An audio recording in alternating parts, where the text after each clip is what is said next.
Are you ready to become a change maker? Our 48-week postgraduate program in public policy or the PGP may be just the thing for you. This hybrid program is designed to give you both the theoretical foundation and hands-on experience needed to excel in policy making. With a mix of expert-led webinars, in-person workshops, and policy simulation exercises, you'll gain real-world skills along with personalized mentorship. Through our policy programs, we connect good people to good ideas and good networks.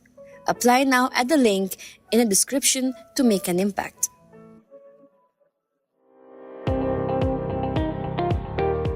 Welcome to All Things Policy, a daily podcast by the Takshashila Institution.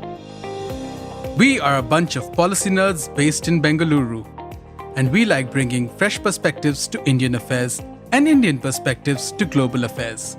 So grab a cup of coffee, sit back, and join us for today's chat.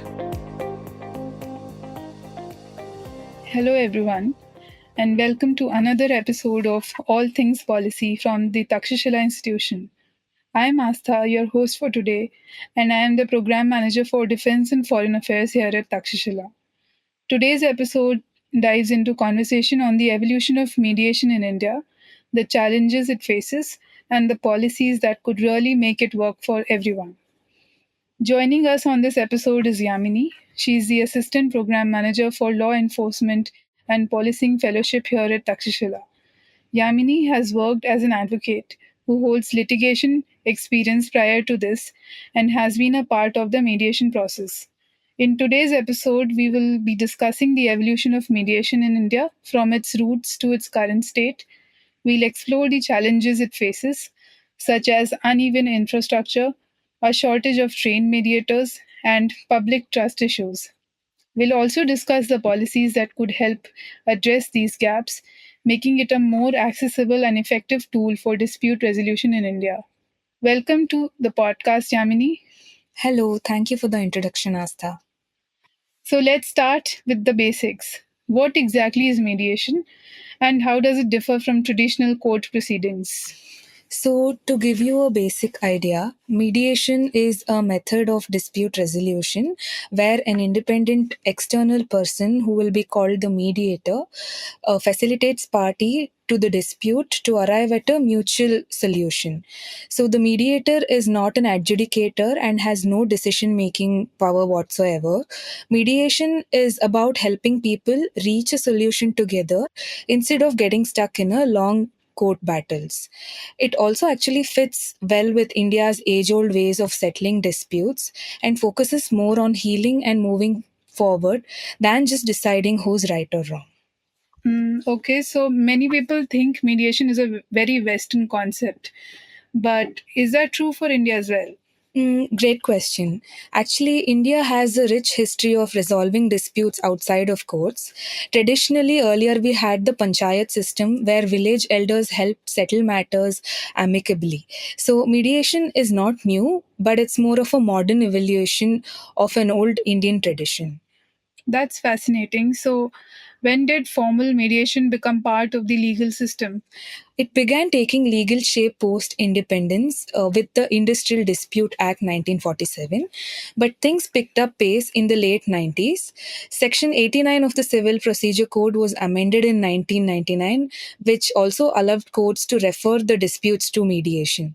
And more recently, in 2023, we got the Mediation Act, which was a big step forward in giving mediation its own formal legal structure. But also when it comes to formal mediation, it actually started picking up after the 96 Arbitration and Conciliation Act.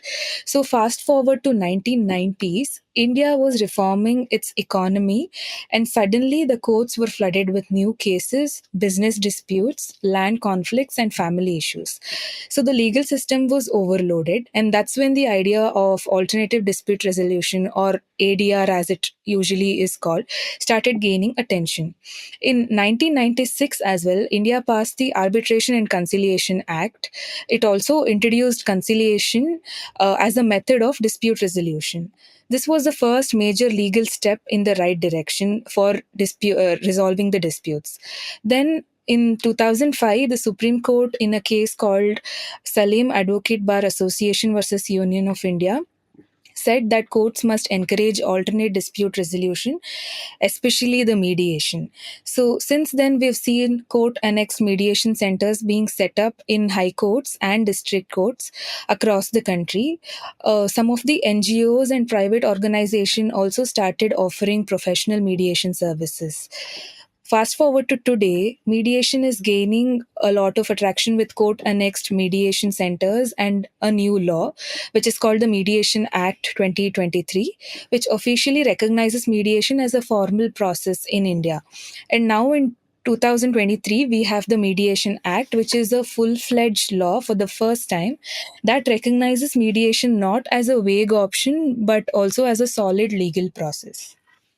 So yes, mediation in India has come a long way, but we have still got a long way to go, because even though we have the law, the reality on the ground is a bit complicated, you would say. Or could you tell me who can initiate mediation? Yes, there are typically three ways to initiate mediation. One is primarily by parties, which is volunteer in nature. So, when the parties to a contract have mediation clause in their contract that they have signed up, and they choose to initiate the process post dispute, that is called the private mediation. And secondly, there is court referred mediation, where the court refers both the parties for the mediation either under section 89 of civil procedure code or under specific laws such as section 37 of the Consumer Protection Act 2019. There's also a statutory mandates mediation method, which is called pre-litigation. That is when certain statutes mandate pre-institution of mediation as under the section 12A of the Commercial Codes Act 2015. So you also might be wondering what kinds of problem actually gets solved through mediation, if it's for the personal issues or if it's a business dispute that go there. So it covers wide range of cases in India. It's also used for family and matrimonial disputes like divorce, custody cases primarily, and property fights within the families also usually are referred to mediation, and the commercial disagreements, labor conflicts, tenancy issues, and most of the consumer complaints are also sorted through mediation process. And not only of the civil nature, there are criminal cases that go through mediation, maybe not the serious ones like murder or assault, but more of the manageable ones like check bounce case, which is under the Negotiable Instrument Act. So if the law allows it and both the sides are open to resolving things, mediation is totally possible. Now, where do all these mediations actually happen? So mostly these mediation take place in court annex mediation centers. They are set up inside the courts itself or in the nearby buildings towards the court, and they work with the courts as well. So what happens is when a judge sees that a case has potential to be settled peacefully, they can refer it to a mediation center. So here where it even gets better, the parties don't have to pay any amount if it's court annex mediation. If you do end up settling the case through mediation, the court even refunds your original court fees that you would have filed for initially. So that's almost like a win-win for most people, especially those who do not have time or money to spend years in court. But if you already have substantial finance resources, or say that you're a company or a wealthy individual, mediation still makes financial sense, because once a case is settled, your money, your asset, or your business interests that were tied up in the legal case, they're already free to move again. So there's also something deeply human about this process, because in mediation, you're not battling it out in front of a judge. You're talking and you get to have a say, unlike in the court as a party or a defendant. You can even negotiate your terms with the opposite party by co-creating a solution. So what happens is people feel more satisfied with the outcome because they've had a say in it, and there is no intervention of judge, which takes away a lot of anxiety for the parties, and most importantly, they're more likely to actually stick to the agreement. So you would be surprised how many long years of legal battles come to a peaceful end once parties finally sit down in mediation. So sometimes even the side cases that were linked to the main disputes, like related complaints or even smaller civil suits, get resolved too. And also, let's not forget the time factor here. Court cases in India can go on for years together, and some civil matters are pending for over a decade. So, there are lakhs of civil cases across India that are stuck in court for more than 10 to 15 years now, which is a lot of your time, money, and peace of mind just draining away. Mediation offers a way out of that mess, and it's faster, it's private, and it's also less stressful, and you get to have a say, unlike the court procedure that I mentioned. Plus, it's helpful for people who might find courtrooms intimidating, like senior citizens or people with lower incomes. Mediation spaces are more welcoming and far less formal. You don't have to deal with public hearings or complex legal jargon. It just feels more personal and accessible. That is really informative. So, you we have been hearing about how mediation is faster, cheaper, less stressful. But here's what I'm curious about. If it's so good, why isn't everyone using it? Why hasn't mediation really taken off in India the way we hoped it would? So that's a great question, Astha. And you are right, mediation has no such potential, but its growth in India has been quite slow, even though we've had laws supporting it for over 20 years now. The issue is not just one thing, there are challenges both on supply side and the demand side. Let's start with the supply side. What is the situation there? So one of the biggest challenge is the lack of infrastructure. As per the India Justice Report 25, as of late 24, also there are about 1600 mediation centers in India under the State Legal Services Authority, but the distribution is very uneven. Maharashtra alone has one third of all these centers, while some large states like Punjab and Telangana have fewer than 30 centers each. And even when the centers exist, there's a shortage of trained mediators. We have around 20,000 mediators across the country, but again, they're concentrated in a fewer states. Maharashtra has nearly 5,000, but states like Chhattisgarh or Rajasthan barely cross 300. Wow. So it's not just about having a law in place. The ground reality is very patchy. But what about the attitude of people? Do they even want to go to mediation? Yeah, that's where the demand side comes in, and there's a lot of hesitation there. So for one, there's the deep rooted belief that real justice only comes from a courtroom when the judge announces the verdict. So many people feel that unless a judge is interfering or pronouncing something, it's not official. So while India has a long tradition of resolving disputes in communities, like through panchayats, we have not really been able to integrate those traditional systems into modern mediation framework. So there's a gap in trust and awareness. That makes sense. So what about lawyers? Do they support mediation or are they wary of it or how does it go? It's a bit of both, to be honest. Some lawyers are big supporters of mediation, especially when they see the long term value for their clients, but others are hesitant because mediation can mean fewer billable hours than a long drawn litigation case for them. So there's a little incentive, also very little incentive for the judges to refer the cases to the mediation. Right now, there's no official record in the National Judicial Data Grid for how many cases a judge refers to mediation. So it doesn't reflect in their performance matrix. Interesting. So what about government? Since they are involved in so many cases, you'd think they'd be able to go for mediation. Ironically, yes, the government is India's biggest litigant. While there have been some positive steps towards adopting alternative dispute resolution methods, the Mediation Act currently excludes certain types of cases, particularly the non commercial disputes involving the government, like service matters with public servants. This might be due to concerns around policy, precedent, or administrative implications. So, while the intention to reduce the burden on courts exists, the implementation is still evolving. That sounds frustrating. And what about the people who are mediators? Are they being used effectively? There is room for improvement, but while many individuals, including judicial officers, have undergone mediation training, not all of them are actively engaged in mediation work. Since in several states, less than half of the trained judicial officers are regularly mediating, which creates an uneven distribution of workload, which puts pressure on the few who do handle mediation cases, which defeats the goal of a speedy resolution. There's also an underrepresentation of non lawyer mediators like domain experts or social workers, or even the professionals from the other field. These individuals can add value, especially in complex or community based disputes. However, their integration into the system is still limited, with notable exceptions like Maharashtra. It's a developing space, and efforts are ongoing to strengthen it. So, to sum it up, it sounds like there are several interconnected challenges: uneven infrastructure across regions, a shortage of active mediators, limited public awareness and trust, cautious engagement from legal community, and judicial officers who may not always have the institutional support or incentives to prioritize mediation.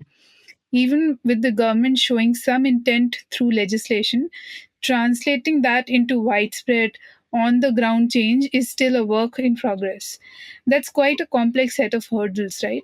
Exactly. So, mediation has huge potential, but unless we address these core issues, like the gaps in infrastructure, the cultural resistance, and also the lack of clarity or incentives, it's going to remain underutilized. All right, we have been talking about how mediation could be this game changing tool for India's legal system, but let's get real on how successful has mediation actually been in practice. That's an interesting question, which a lot of people are asking. The truth is, the success rates of mediation vary quite a bit depending on the region and the kind of cases being handled. So, while some centers are doing really well, others have much lower settlement rates, which has led to a lot of skepticism. Do we have any numbers to understand this better? Yeah, we do. On average, across India, about 1 in 5 court referred mediation cases actually end in a successful settlement. But it's not the same everywhere, since some of the states are doing it much better. For example, take Sikkim, where nearly half the cases there get settled through mediation. Jharkhand's also not far behind either. So, some regions are clearly doing better than others. What about bigger cities? Yeah, bigger cities like Bangalore is a great example. So, Bangalore Mediation Center has been around since 2007, and over the years, it's handled more than 60,000 cases and settled nearly two-thirds of them. That's a really strong track, especially when you compare it to the national average. Interesting. That's a huge difference. So, why aren't we seeing that kind of success everywhere? That's a good question. One of the big reason is that we don't have consistent or detailed data across the board. Most of the stats we do have just tell us how many cases were referred to mediation and how many were settled, which is helpful but also quite limited. Right. So, we are not seeing the full picture here, right? Exactly. So we are not really tracking the things that matter to people when they're deciding between mediation and going to court, like how long the process actually takes and how much it costs, or even how participants feel about the experience. Those details can make a big difference in building trust and in the system. A lot of cases don't even reach the mediation table either because one of the party is not willing to participate, or they just drop out randomly and early on, but those still get counted in the stats, which brings down the overall success rate. So, a better way to measure effectiveness would be to look only at the cases where both parties actually showed up and gave it a shot, and then see how many of those were successfully resolved. Got it. So, while some centers like Bangalore show that mediation can absolutely work without better tracking and transparency, it's hard to build consistent trust in the system, right? That's right. The potential is there, but we need clearer data and better implementation and more public trust for mediation to really grow. So, which brings us to the big question: how do we actually fix this? What needs to change at the policy level to really make mediation work better in India?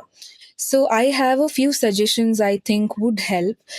Primarily, it's standardized data collection and reporting, like we just spoke. A nationwide system can track detailed metrics on mediation cases, such as the time, costs, and participant satisfaction. This data would further help policymakers understand what is working and what needs improvement on both ends. So, secondly, incentivize judges and lawyers. So honestly, they should be encouraged to prioritize mediation process through performance based incentives, which could also include recognition or rewards for successfully referring cases to mediation. There's also expanding mediator training programs, which is very important. They could offer more accessible mediator training, especially for non-lawyers like community leaders or subject experts. This would create a broader and more diverse pool of mediators across the country. There could be awareness campaigns for public trust. So, national campaigns could educate the public on the benefits of mediation, and also such as saving time and reducing costs, because most of these people are not aware of mediation process and they would have never heard of the term itself. So, these efforts can build trust and encourage people to choose mediation over litigation. There could also be incorporation of mediation procedure into legal education. So the law schools where there are young professionals studying law could be trained on how they could include the mediation curriculum in their education part of it, preparing the future legal professionals with the skills to handle mediation. Additionally, mandatory continuing education for legal professionals also would keep them updated on the latest practices. There's also encouragement from private sector participation. So there could be policies that encourage businesses and private organization to use mediation for commercial disputes. This could include tax incentives for companies that use mediation, or a reduction in court fees for those who resolve disputes through mediation. So, with that being said, the full potential of mediation is still largely yet to be explored. It's not even a tool to just reduce court delays, but it's a way to offer more inclusive, community driven, and solution to the disputes. As India faces ongoing challenges with its justice system, there is a huge backlog of cases that could actually be seen as an opportunity for mediation. So, strengthening mediation centers is a key step forward in easing the delays of cases. So, by addressing the limitations in capacity and building greater public trust, I think India can really process the mediation through this and making the justice be quicker and more accessible and fair for everyone. Well, that's all for today's episode. Thank you, Yamini, for joining me and sharing such valuable insights. Thank you for having me. This was a great discussion. If you liked our show, dive into Takshashila's research on technology, strategy, and economic affairs. Check us out at our Twitter handle @TakshashilaINST or our website takshashila.org.in.